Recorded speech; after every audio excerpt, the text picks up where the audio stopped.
മറ്റൊരു പ്രധാനപ്പെട്ട വാർത്തയിലേക്ക്.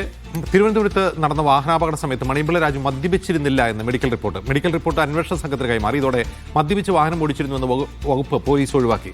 സത്യം പുറത്തു വന്നതിൽ സന്തോഷമുണ്ടെന്ന് മണിയമ്പിള്ള രാജു പറഞ്ഞു.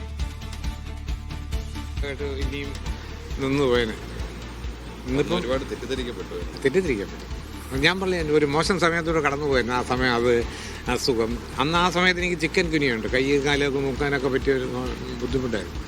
എല്ലാം മാറി, ജീവിത സമയമൊക്കെ മാറി. ഇപ്പം ഞാൻ ഇവിടെ കണ്ണൂർ വന്ന് ഇറങ്ങിയിരിക്കുന്നതിന് ഇവിടെ കൊട്ടിയൂർ ശിവക്ഷേത്രത്തിൽ തൊഴാനാണ്. നാളെ ബർത്ത്ഡേയും കൂടെയാണ്. അപ്പോൾ ഒന്ന് തൊഴാം എന്നൊക്കെ പറഞ്ഞാണ് ഞാൻ വന്നിരിക്കുന്നത് തന്നെ.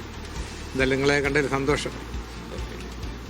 അന്ന് എല്ലാവരും കൂടെ ഒക്കെ കുടഞ്ഞ്. എന്നാൽ ഇപ്പോൾ എല്ലാവരും എൻ്റെ സുഹൃത്തുക്കളാണ്. ഓരോ ചാനലുള്ളവരൊക്കെ എത്രയോ വർഷമായിട്ട് 50 വർഷമായിട്ട് സിനിമ നിൽക്കുന്ന ആളല്ലേ. എല്ലാവരും സുഹൃത്തുക്കളാണ്. പക്ഷെ ഒരു വാർത്ത വരുമ്പം അവർ നോക്കത്തില്ല ഇന്നാരാണ് ഫ്രണ്ടാണെന്നല്ല, അത് അവരങ്ങ് കൊടുക്കും. അല്ലെങ്കിൽ പിന്നെ അവർ സുഹൃത്ത് ബന്ധവും ബിസിനസ് ബന്ധവും ഒക്കെ വെച്ചിട്ട് ആരെയും വാർത്ത കൊടുക്കാൻ പറ്റില്ല.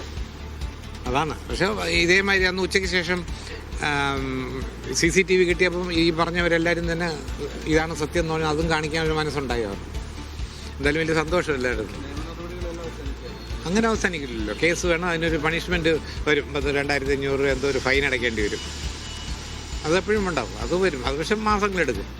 കേസ് എടുക്കണം, അല്ലെങ്കിൽ പിന്നെ ഇൻഷുറൻസ് ഒന്നും കിട്ടത്തില്ലല്ലോ. അതെല്ലാം അതിൻ്റെ വഴിക്ക് നടക്കും. എന്തായാലും ആ കുട്ടികൾക്കും വലുതായിട്ടൊന്നും പറ്റിയില്ല. ഒരു കാലിനൊരു കാണിച്ചു, അത് തന്നെ ഭാഗ്യം. ഓക്കെ, അപ്പോൾ ഞാൻ പോകാൻ സമയം. എല്ലാവർക്കും താങ്ക്സ് ചേട്ടാ.